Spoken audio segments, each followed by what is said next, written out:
The sun was sinking behind the hills, painting the sky in shades of orange and fire. On the edge of a quiet ranch, a little boy ran barefoot across the dirt road, his small hands clutching an old torn blanket. His face was streaked with tears and dust. "Mister, please, they're coming," he sobbed, stumbling toward the old barn. The rancher, a tall man with a rough beard and eyes tired from years of loss, stepped out of the stable. "Who's coming, son?" he asked, lowering his voice. The boy pointed behind him, trembling. "Men with guns. They want my mom."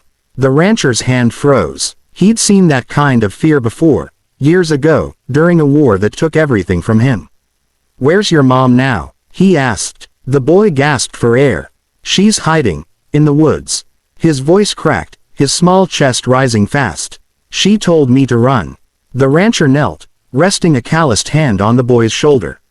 "You did good, kid," he said. "Now we'll get her safe." He grabbed his worn rifle from the porch. The boy's eyes widened, half in relief, half in terror. "But, mister, if they come, please hide my mom." The rancher looked at the boy for a long, quiet moment. Then, with a deep breath, he said, "Over my dead body, son." His voice carried the weight of every promise he'd ever broken and every one he'd kept. He hadn't protected his own family when the world went dark years ago, but this time, he wouldn't fail. He lifted the boy into the saddle of an old brown horse. "Hold tight," he said. The boy wrapped his tiny fingers around the saddle horn as the rancher mounted behind him and rode toward the whispering trees. The forest grew darker with every stride. Wind hissed through the branches like warning voices. The boy clung to the rancher's coat, whispering through sobs, "They said she stole something, but she didn't." The rancher didn't answer. He'd heard enough lies in his lifetime to know truth was rarely clean. He stopped near a clearing and dismounted. "Stay here," he said. "I'll find her." The boy shook his head violently. "No, they'll find her first." The rancher's jaw tightened. He scanned the shadows until a soft cry came from behind an old oak. There she was, a woman crouched in torn clothes, her hair tangled, face pale from exhaustion. When she saw the rancher, she flinched, pulling the boy close. "Who are you?" she gasped. "He came to help," the boy whispered. The rancher lowered his rifle. "Ma'am, you don't have long. Someone's hunting you." Her eyes filled with tears. "They think I killed a man, but I swear I didn't." The rancher studied her face. Truth burned there like a confession. "Then you better trust me," he said. "Because they'll be here before dawn." He led them to his barn, a place that smelled of hay, oil, and memories. Inside, the woman collapsed beside the haystack, holding her boy close. "Thank you," she whispered. The rancher nodded stiffly. "You can rest here tonight. I'll keep watch." The boy looked up at him with eyes too old for his age. "You're not afraid of them?" The rancher gave a bitter half-smile. "Fear doesn't visit much anymore." Outside, the crickets sang beneath the cold stars.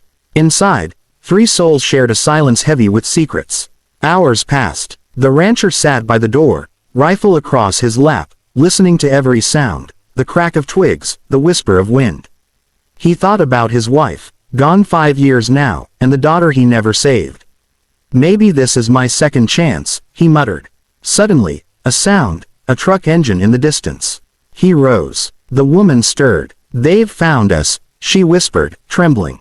The boy began to cry softly. "Don't let them take her." The rancher's grip on his rifle tightened. "They'll have to go through me first." The headlights cut through the darkness, bouncing off the barn walls. Voices shouted. Rough, angry, certain. "We know she's in there." One yelled. The rancher stepped outside, his shadow long and unbroken. "Ain't no one here but me," he called back, his tone calm but sharp as a blade. "Go home." The men laughed. "Move aside, old man," one spat. "We'll take the woman and the boy." The rancher's heart pounded, but his voice didn't shake. "You're not touching them." The silence that followed was thick as gunpowder. A shot rang out, shattering the night. Wood splintered near the barn door. The boy screamed. The woman covered his head, whispering prayers. The rancher dropped to one knee, returning fire. Sparks flew. "Stay down," he barked. The gunfight raged in the dark, echoing through the valley. He moved like a man reborn, every step fueled by something stronger than fear, redemption. He didn't care about himself anymore, he only cared that the boy's mother lived to see morning. Minutes felt like hours. The men retreated briefly, shouting threats. "We'll come back with more," one warned. The rancher wiped sweat and blood from his brow. He turned to the woman. "We'll get you out at first light," he said. She looked at him, eyes wet. "Why are you helping us?" He hesitated, staring into the firelight.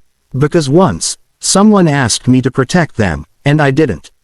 She said nothing, but her gaze softened. Outside, the night held its breath. The boy finally fell asleep in his mother's lap, his tiny hand still gripping the rancher's jacket. The woman whispered, "You've risked everything for strangers." The rancher looked away. "No one's a stranger when they're running from evil." She smiled faintly, her voice trembling. "You don't even know our names." He paused. "Then tell me." "I'm Clara," she said quietly. "And this is Eli." The names sank into his heart like anchors, reminding him of the family he lost long ago. Clara leaned her head against the haystack. "They killed my husband," she whispered. "He found proof that the sheriff was stealing from the ranchers. They blamed me, said I shot him and ran." Her words shook. "All I had left was Eli." The rancher's jaw clenched. "Corrupt lawman," he muttered. "Same story, different day." He stood, scanning the barn window. "Tomorrow, we ride for the border." She nodded slowly, clutching her sleeping son tighter. "Thank you," she whispered again, but in her heart, she wondered how long luck could hold. Dawn crept slowly over the horizon. The barn smelled of smoke and fear. The rancher saddled the horses, his eyes red but determined.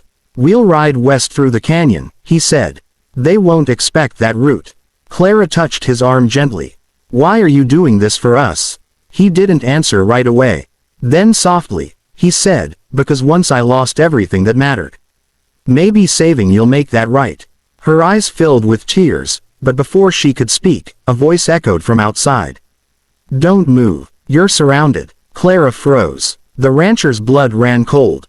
Through the barn's cracks, they saw shadows, men with rifles, badges glinting in the light. The sheriff himself stepped forward, grinning. "Morning, old man," he said. "You've got something that belongs to me." The boy whimpered, clutching his mother.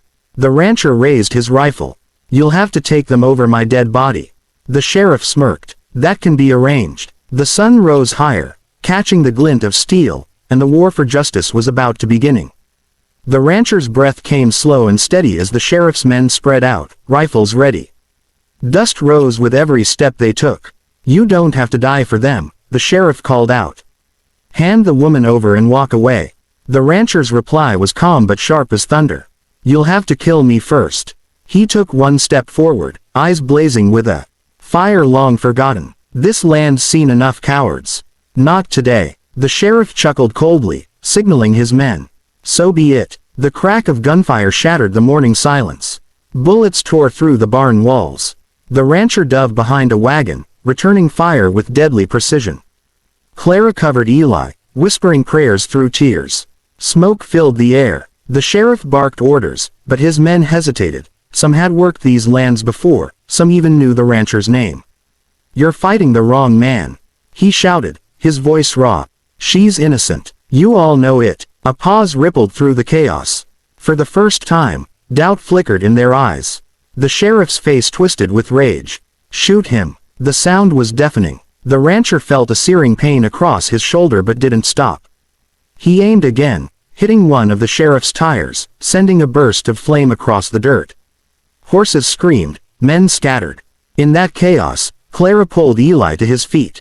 "We have to run." The rancher turned, bleeding but alive. "Go. Through the back," he ordered. "I'll hold them off." She hesitated, torn between fear and gratitude. "You'll die. Then I'll die doing something that matters," he said, forcing a smile through the pain. Clara and Eli slipped out through a broken panel in the barn, racing toward the canyon trail. Behind them, gunfire roared like a storm. The rancher staggered, gripping his rifle with blood-slicked hands. He could barely stand, but the fire in his eyes didn't fade. "You took enough from this land," he growled at the sheriff. "No more." He fired again, sending the lawman ducking for cover. For a heartbeat, silence. Then the sheriff's gun flashed. and the rancher fell to his knees, the world spinning into blinding light. When Clara heard the shot, she stopped running. "No," she screamed. Eli tried to pull her forward, but she turned back toward the smoke. "He saved us. I can't leave him." Tears streamed down her face as she ran back. When she reached the barn, her breath caught. The rancher lay on the ground, clutching his side, still breathing. The sheriff approached, gun raised. "This is what happens when old fools get involved." Clara stepped in front of the rancher, arms spread wide. "You'll have to shoot me first." For a moment, everything froze. The sheriff hesitated, eyes narrowing. "You'd die for him," he sneered. "He's nobody." Clara's voice trembled, but her words were steel. "He's the only decent man left in this valley." Then, out of nowhere, a sound broke the tension, the distant rumble of hooves. Dozens of riders appeared on the ridge, local ranchers, workers, and townsfolk. The sheriff's smirk faded. "What the hell?" he muttered. One of the men shouted, "We've heard enough of your lies, Sheriff. It ends today." The sheriff spun around, rage twisting his face. "You'd turn on me," he roared. The lead rancher, an older man with a scar across his cheek, rode forward. "You turned on us first," he said. "We know Clara didn't kill her husband. We found the ledger you hid." The sheriff's face went pale. The truth was out. He reached for his gun, but before he could fire, one of his own deputies stepped forward and said quietly, "It's over, Sheriff." The man dropped his badge in the dirt. The sheriff lunged, but the rancher, bloodied and barely conscious, pulled the trigger one last time. The shot echoed across the valley. The sheriff fell, his hat tumbling into the dust. For a long moment, no one moved. The wind whispered through the open field, carrying away the smoke and hate. Clara dropped to her knees beside the rancher. "You did it," she sobbed. "It's over." He smiled faintly, eyes fluttering. "Told you. Over my dead body." She gripped his hand. "Don't you dare die on me now." Days passed. The sheriff's crimes were exposed, and peace slowly returned to the valley. The rancher's wound nearly cost him his life, but Clara refused to leave his side. She cleaned his wounds, cooked his meals, and prayed every night. Eli would sit beside his bed, talking about the horses and stars. The rancher listened quietly, a rare softness in his eyes. "You two brought life back to this place," he said one evening, his voice weak but warm. "Guess the ranch wasn't done saving people after all." When the first rain came after months of drought, Clara stepped outside, letting the drops wash away the past. Eli ran through the puddles, laughing for the first time in months. The rancher stood by the door, his arms still bandaged, watching them. "You planning to stay?" he asked gently. Clara looked at him, smiling through tears. "If you'll have us." He hesitated, emotion catching in his throat. This place could use a woman's touch, and a boy's laughter. Eli ran to him, wrapping his arms around his waist. Seasons changed. The ranch grew green again, fences rebuilt, laughter echoing across the hills. The rancher taught Eli to ride, to fish, to face the world without fear. Clara found peace tending the garden, something she thought she'd lost forever. At night, the three of them would sit by the fire, sometimes talking, sometimes just listening to the crackle of wood. One evening, Eli asked softly, "Mister, can I call you Pa?" The rancher froze, then nodded slowly, tears shining in his eyes. "Yeah, son, I'd like that." From that day, the ranch wasn't just land anymore, it was home. Clara's laughter returned like sunlight after storm clouds. The boy who once ran in fear now raced horses across the open fields. The man who once lived alone now had a family again. Every scar, every loss, every memory seemed to lead to this single truth. Love doesn't end with blood, it begins with courage. And courage was something the rancher had finally found again. Years later, travelers passing through the valley would stop at the old ranch and hear the story. They'd see the boy, now a young man, working the fields beside the couple who raised him. They'd talk about the gunfight, the sheriff's fall, and the man who stood his ground for what was right. He was just a rancher, they'd say, but he changed everything. And in the evenings, when the sun dipped low, Clara would look at her husband and whisper, "You kept your promise." One quiet night, as the stars shimmered above the ranch, Eli sat by the fire, staring at the old rifle hanging on the wall. "Over my dead body," he murmured, smiling. It wasn't just a vow, it was a legacy. A promise that good men still existed. Outside, the wind carried the scent of wildflowers, and somewhere in that vast silence, the land itself seemed to whisper back. The pain was gone, the fear forgotten. What remained was family, and a love born from courage, sacrifice, and second chances.